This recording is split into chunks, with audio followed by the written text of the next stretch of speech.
Top 5 मधनं जी पण मुलगी सुटेबल असेल तिला हे गाणं मिळेल.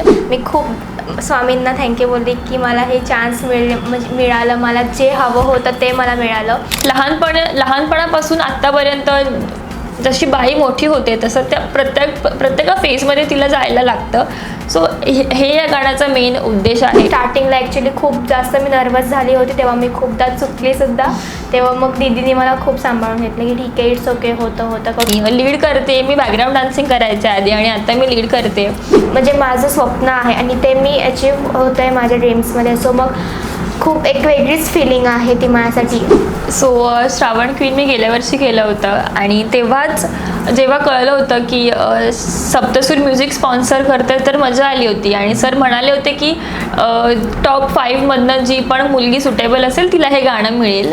आणि मी तेव्हापासून वाट बघत होते की मला कधी हे गाणं मिळतं आहे. आणि जसं मला कळलं की मला हे गाणं करायचं आहे, I was so excited.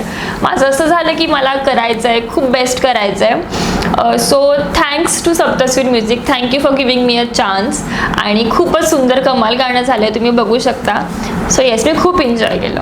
Actually माझं स्वप्नच आहे की मला ॲक्टर बनायचं आहे आणि मला अल्बम सॉन्ग तर करायचंच होतं. ह्याच्या आधी मी एक अल्बम सॉन्ग केलं, बट त्यामध्ये मी बॅकग्राऊंड डान्सर होती. आणि एक थोडं अनएक्सपेक्टेड होतं माझ्यासाठी की मला एवढ्या लवकर मला स्वतः एक लीड अल्बम सॉन्गमध्ये मिळेल, ते पण सप्तसूर म्युझिकच्या सॉन्गमध्ये.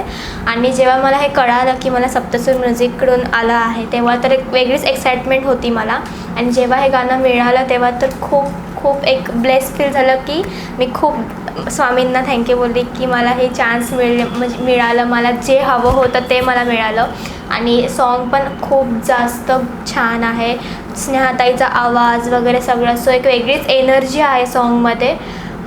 माझा एक्सपिरियन्स तर खूप छान होता, मला जे हवं होतं ते. जेव्हा कळलं होतं की असं गाणं करायचं आहे, सो मी कुठलाही सेकंड थॉट न घेता माझं असं होतं की मला करायचं आहे. आणि जेव्हा रिहर्सल झाली तेव्हा कळलं की 3 बहिणी असतील आणि त्या 3 बहिणींची गोष्ट आणि मग एक डोहाळे जेवण आहे, असं सगळ्या गोष्टी आहेत. सो ती प्रोसेस पण खूप म्हणजे मस्त होती. मी असं काम किंवा असं गाणं कधी केलंच नव्हतं पहिल्यांदा.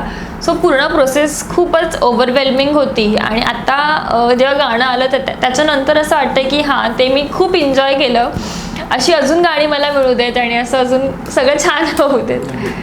ॲक्च्युली मी खूप जास्त इंट्रोवर्ट आहे आणि मी जेव्हा ॲक्च्युली रिहर्सलला जाताना तरी मी होती की हां, मी रिहर्सल हॉलला जाऊन करेल.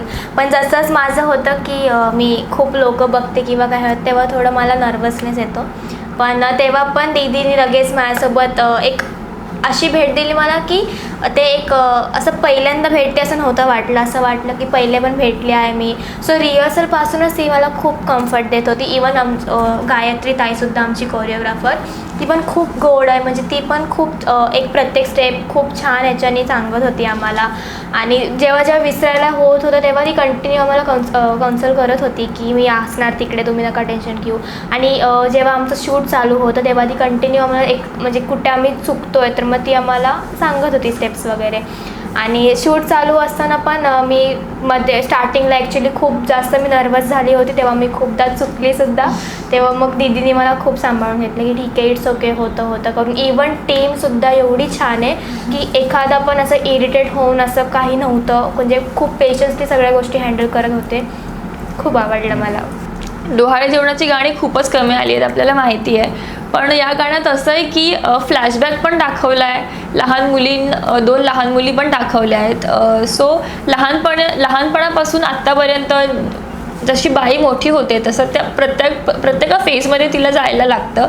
सो हे या गाण्याचा मेन उद्देश आहे की हळूहळू आपल्याला प्रत्येक बाईला वेगळ्या फेजमधनं जायला लागतं. आणि हे मला खूप जास्त छान वाटलं. आणि वेगळं जॉनर आहे तर बघायला ऑफकोर्स ॲज अ प्रेक्षक मला खूप मजा येते. कारण ओव्हरऑलच गाणं खूप सुंदर झालं आहे. गाण्याचं लिरिक्स पण खूप छान आहेत आणि आवाज पण खूप छान आहे, कोरिओग्राफी पण खूप छान आहे. सो ओव्हरऑल खूप मस्त गाणं आहे. ॲक्च्युली ट्रेडिशनल सॉंग्सला महाराष्ट्रीयन किंवा ज्यांनाही आवडतं ते खूप जास्त अट्रॅक्ट होतात. आणि आमचं सॉन्ग आहेच असं की ते पहिल्या वेळीच कोणालासुद्धा आवडेल ते गाणं. म्हणजे गाण्याची थीम इवन गाणं सिंगर आहे आमची स्नेहा दीदी, तिचा आवाज, इवन आमचा डान्स, आमचा लूक, म्हणजे एक प्रॉपर एक ट्रेंडिंग लूकसुद्धा केला आहे आम्ही आणि तेच आमचं ट्रेडिशनल पण आम्ही जपलं आहे. सो मग एक ते वेगळीच फिलिंग आहे आणि खूप छान आमचं असं गाणं आहे. आज जेव्हा गाणं आलं तेव्हा माझ्या बाबांनी ते आत्तापर्यंत ते बघतातच आहेत, म्हणजे कंटिन्यू ते गाणं चालूच आहे त्यांच्या मोबाईलमध्ये. सगळ्यात पहिले कमेंट तर त्यांनीच केली होती की खूप छान आले, असं 4-5 वाक्यांमध्ये त्यांनी कमेंट केली होती. सो खूप ओव्हरवेल्मिंग रिस्पॉन्स आहे. आणि लीड करते मी, बॅकग्राऊंड डान्सिंग करायच्या आधी आणि आता मी लीड करते.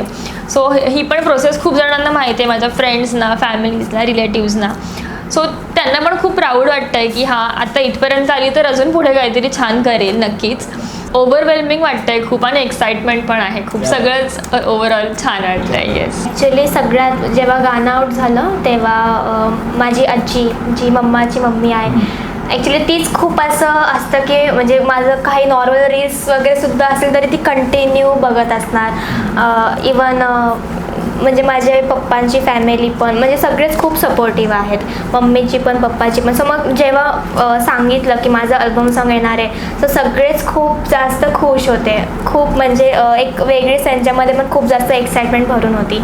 आणि जेव्हा आता आज सॉन्ग रिलीज झालं तर कंटिन्यू सगळ्यांचे व्हिडिओ कॉल्स चालू आहे. इवन माझ्या फ्रेंड्सचे पण कंटिन्यू इन्स्टावर जेवढे होईल तेवढे सगळे स्टोरीज टाकत आहेत. आता रील्स पण बनवतील काही जणं.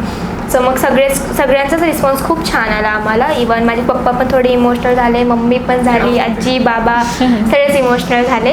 कारण मला म्हणजे माझं स्वप्न आहे आणि ते मी अचीव होतं आहे माझ्या ड्रीम्समध्ये. सो मग खूप एक वेगळीच फिलिंग आहे ती माझ्यासाठी.